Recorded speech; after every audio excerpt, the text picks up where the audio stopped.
Have you ever felt there is so much to do? I don't have enough time. It's just too much. How can I get all of this done?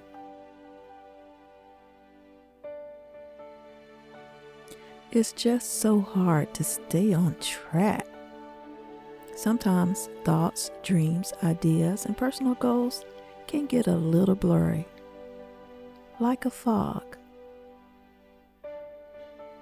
or a tunnel with no end. What can I do? What can you do to stay strong, stay fit physically and mentally? To adjust the lens of life and get focused.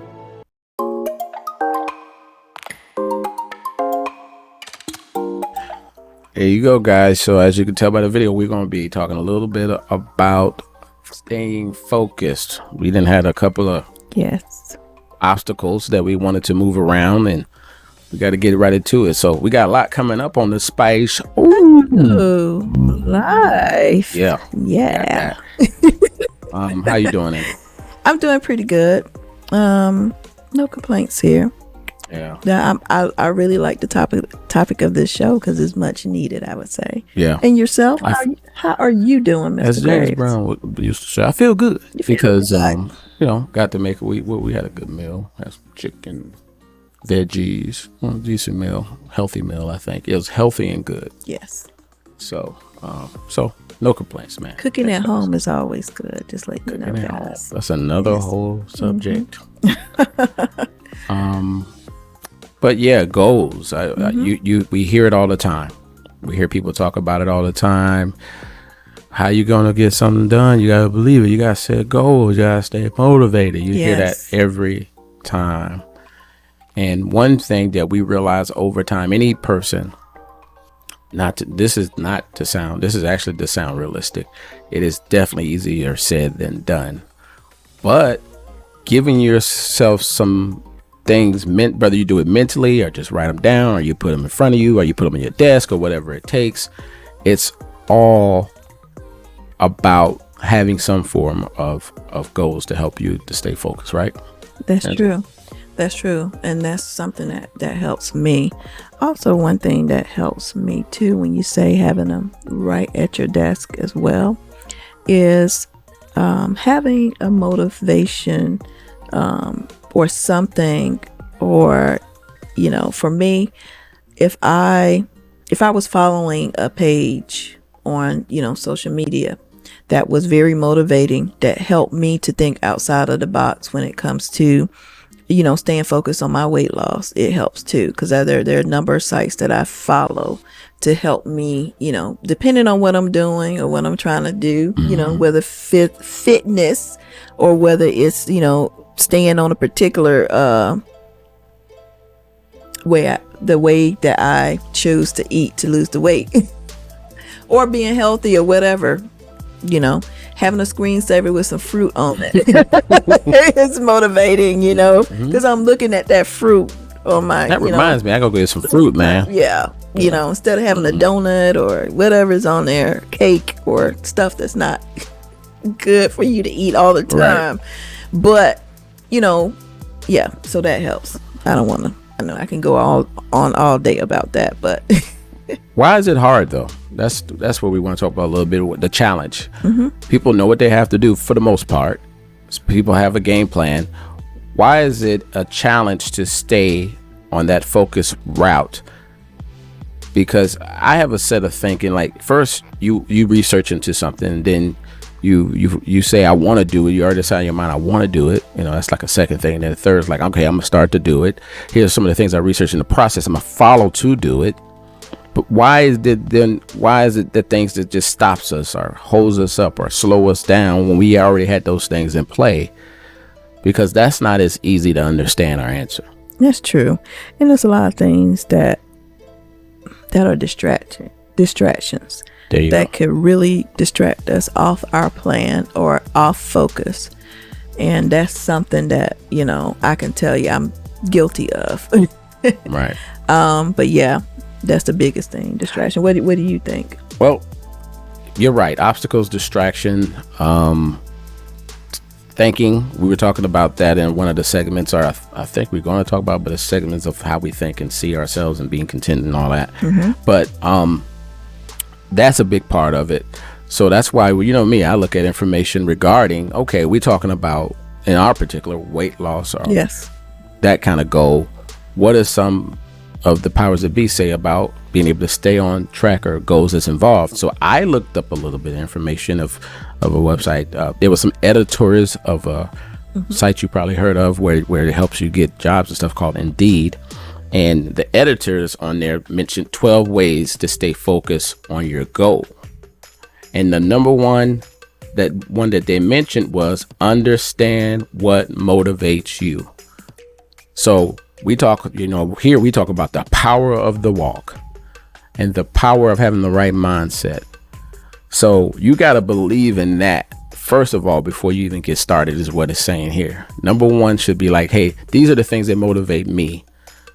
Seeing the success in my workout, whether I'm an exercise or a muscle bound, whatever I do, you got to already believe that that's something that's going to help you. Does that make sense? That does make sense, because, if you have it in your brain or ingrained here, you thinking about it all the time, thinking about things that's going to help motivate you, and you're doing it, you are going to be successful. Yeah. And it mentioned things that we have to be realistic about. When it's saying understand what motivates you, it mentions find your incentives. Yes.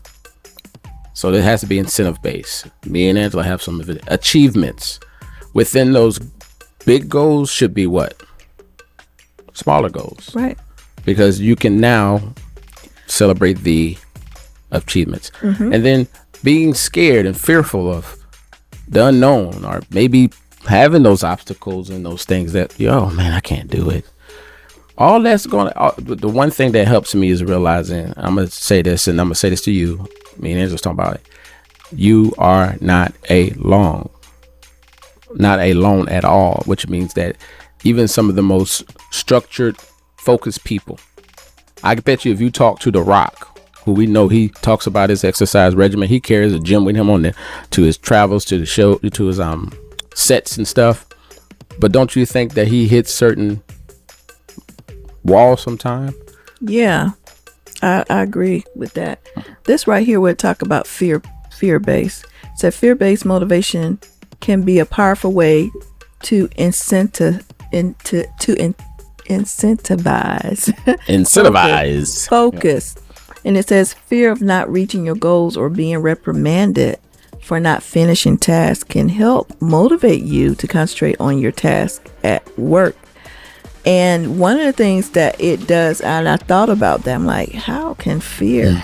It's like for me, sometimes when I am focused, the fear is the feeling of how I feel if I don't do it, or if I don't stay on the goal or stay on the task.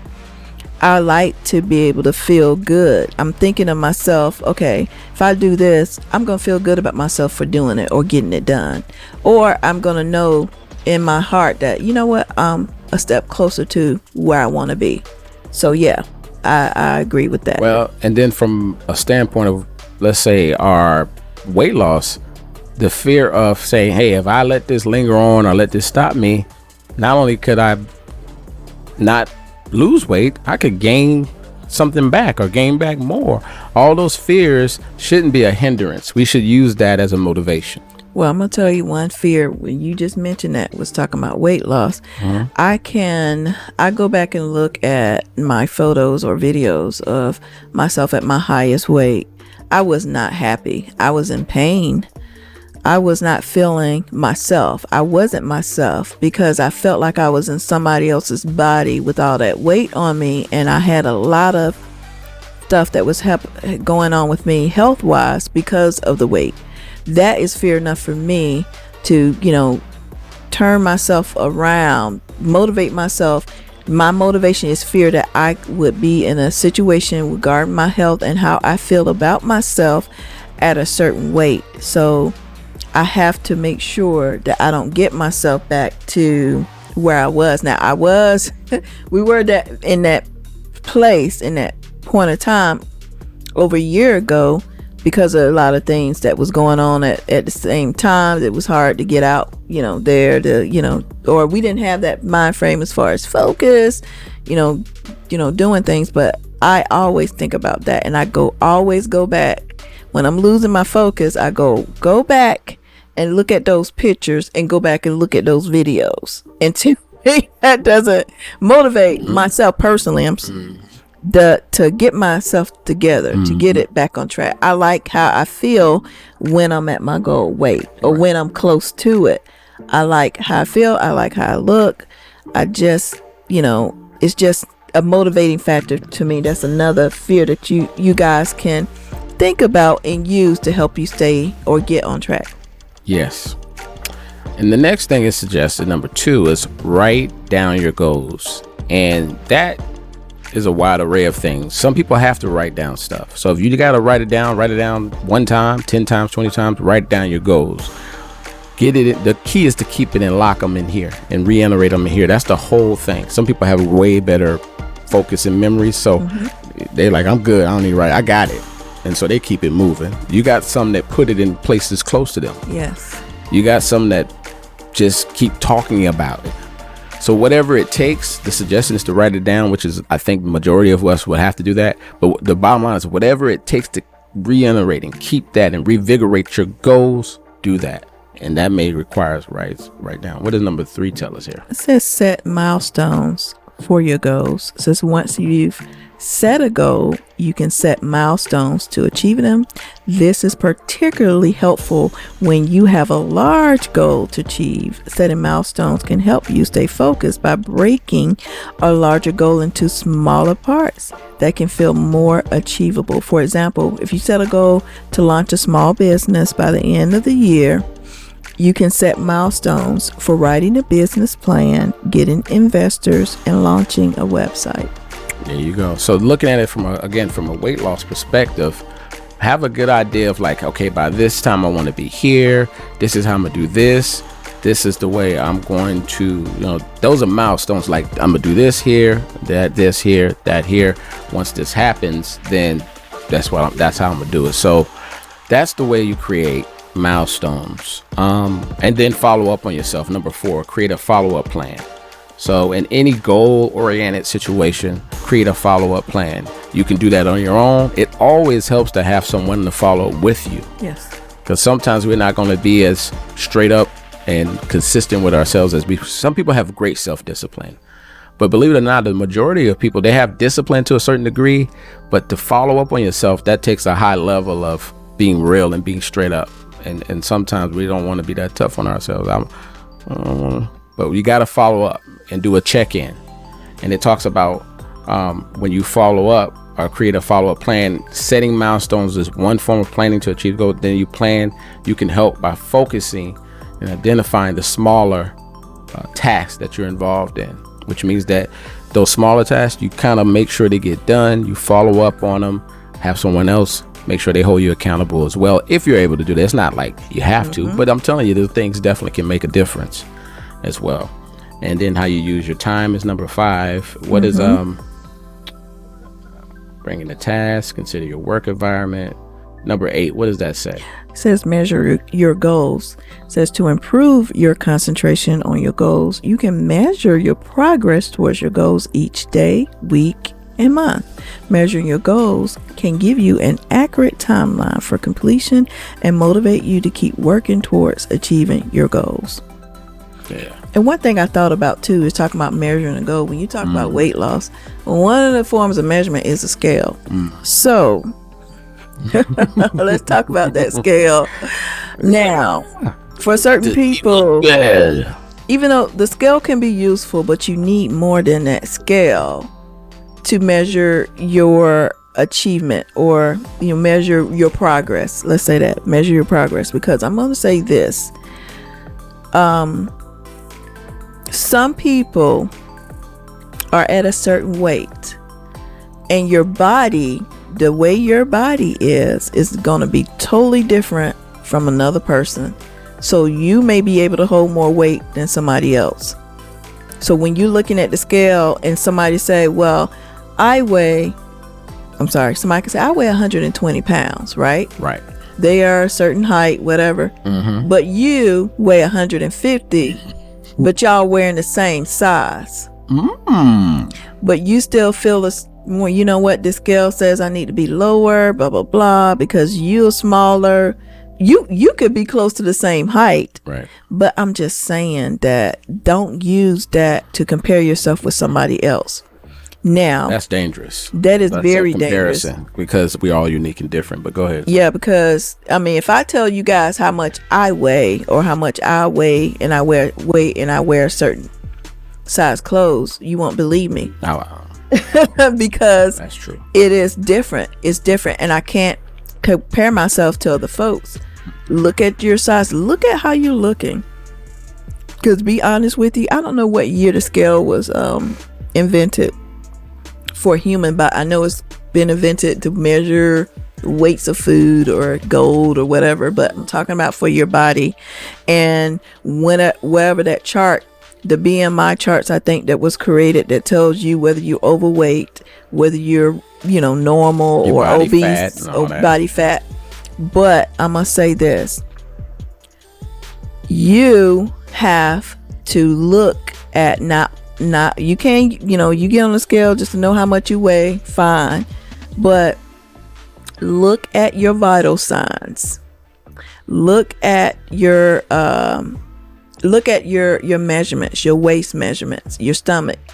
You can measure, do the key parts of measuring your, parts of your body.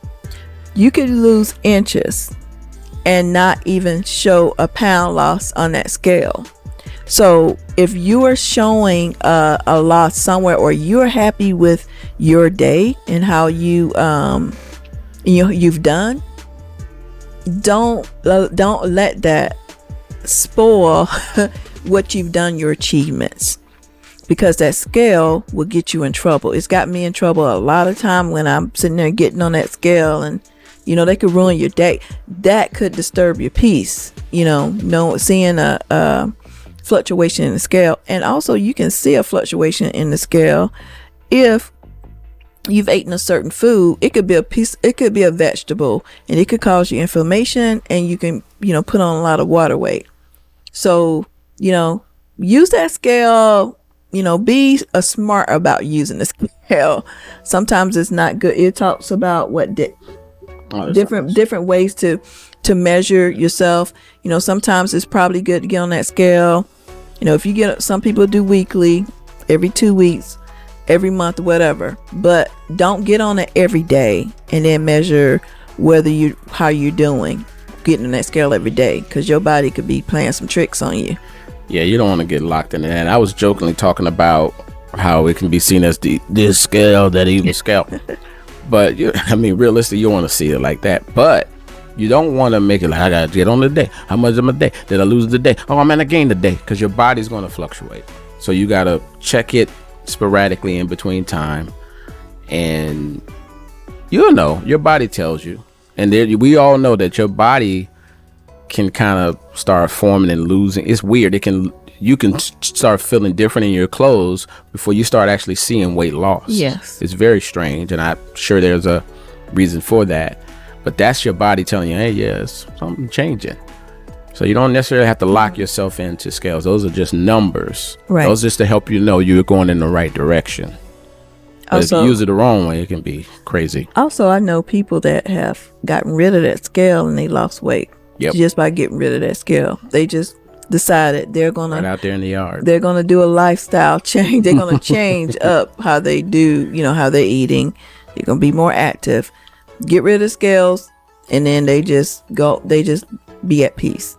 So I'm gonna switch it up a bit. There's a doctor, his name is Dr. Dan Nugent, and he created how to do the 8 things to weight loss. And there was one in particular that I focused on. It was number 7. It says fight workout boredom, which I think can be, because some people may say, I did not have something traumatic happen, or it wasn't because of this. It can be just because, man, I don't know what happened. They may not be. Usually if they don't know what happened, it's probably related to how their mind starts seeing their form of exercise, whether it was working out, exercising, cardio, weightlifting, running, walking, so on and so forth. So you got to fight that.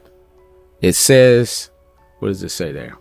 It says if you feel like you have to drag yourself to the gym, outside for a walk, or to the basement treadmill, make it more enticing by giving yourself something to look forward to during the workout. For example, only allow yourself to watch your favorite show while you're on a treadmill, or create a playlist of songs to listen to during your workout that make you feel fabulous and energetic.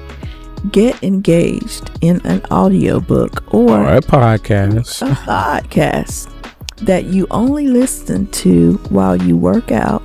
Play a guided meditation during your daily walk, or use your exercise time to think about and plan your next vacation. Outline your novel or brainstorm ideas to redo the house or create a backyard oasis. All right, so that comes back to something. Thank you for that. That comes back to something that we talked about one of the beginning of one of our shows. You can accomplish anything. A human being can accomplish anything they want to accomplish on their own. But I'm telling you, it makes a world of difference, to me anyway, in my experience, if you got somebody that's on the same thing. Yes. So the reason why I'm able to fight through the walk or the workout or whatever we do boredom is because I have had great experiences a chunk of the majority of the time because I'm engaging and having great conversations with Angela. Yes. It is fun. It's enjoyable. The time flies by. We see these same experiences and talk about so much that I've never seen walking as a chore, like as a dread. Never. In fact, I feel like, man, I need it like medicine. I don't know about you. What do you think? Yeah, that's true, because what you put into it, it gives back to you. But it's like getting going. You ever know, I don't know, been back those old school cars. Oh, here's a good example. A lawnmower. Now we got lawnmowers with technology. You just click a switch or turn it and it starts. But, back in the day, you had to pull that string. But once you get the string pull, that thing get going, you're in business and you got the yard looking beautiful. That's kind of like sometimes with what for us, I think, with walking, it's like once we can get the string pulled, we're good. Yeah. But it's the process of sometimes it's just easy, boom. But sometimes it's like, hey, I got it. Yeah. I don't know about you, but and then we didn't pull it. So yeah. I think that's a good analogy. It is. That's a really good one. You got me thinking about the lawnmower because we had a stubborn lawnmower that didn't want to but anyway, yes, that is so true. That's hilarious. That is so true. That's a good analogy. Yes. Because me and her have had stare offs instead of just going ahead and walking. Because once we get out there and get going, once you come down, we literally decide, okay, we're gonna go right left, and we're on our way. And we always say, Chris, I'm so glad we got out here and did this. You feel good the rest of the day. Great. You feel so good. So that's one of the things is that when you can't explain it, that could be the issue. When you can't, like, why? So that could be a problem. Don't ever see it as a chore. Don't see it as a dread. Don't see it as something that makes you bored. It's a billion ways to find excitement in it and make it a joyous thing and make it something you look forward to. And then when you're in the moment of it, make it enjoyable. Yeah, and buying the clothes too. Mm-hmm. That could be a part of the process of enjoying it. Like, yeah. And it talks about number 6 is do activities, eat food that you enjoy. Yes. And then 8, find a weight loss or workout buddy. Yes. Done. And then 9, get support, which is part of the same process. So again, we gonna keep talking about find ways to get support. This should be a part of your support. Being able to listen to people that's thinking the same way, that's really behind you. Like me and her, we don't know everybody out there, but we fully support that anyone wants to say, hey, I want to walk. I really do. How can I do it? The first step is that you saying that I want to do that. The next step is start the process of finding out how to do it. You gotta start seeing yourself doing it, visualize it getting done. And then if you can sense anybody around you, workmate, your mate, your whoever that's got that kind of like, okay, let's do it and start the process, because the only thing that's holding you back is not rolling forward. That's true. Also, too, I'm going to say this, is that when you first start, and this could be a motivating factor for some of you, when you first start, you don't have to like do so much. Like when Christopher and I said that we're going to do this walk, we just did it, but we didn't the first walk probably was 30 minutes, I would say. It wasn't as long. We did about 2 miles, I think. Okay, we did 2 miles. Okay.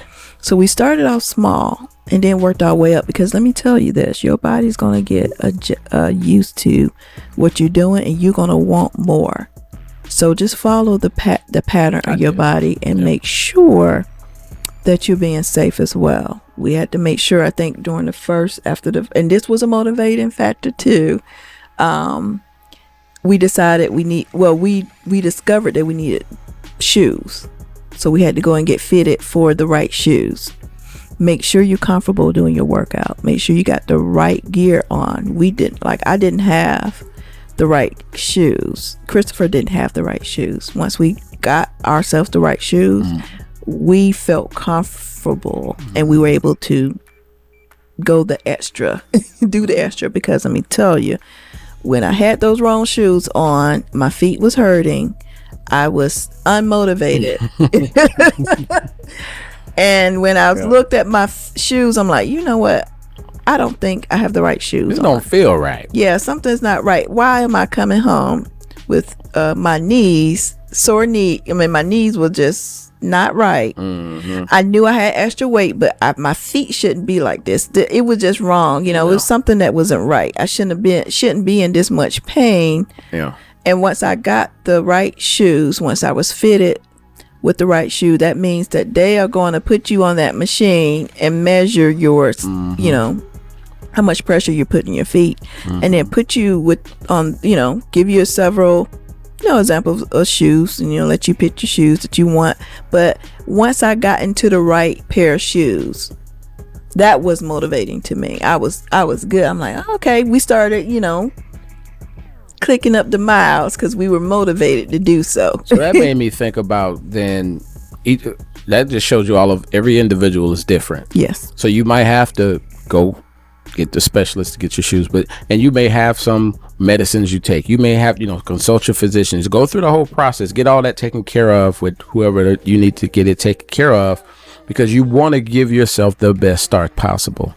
And keep in mind that there are people that wants to, even if they never take, I'm never probably going to meet you. I don't know who you are. I never see you.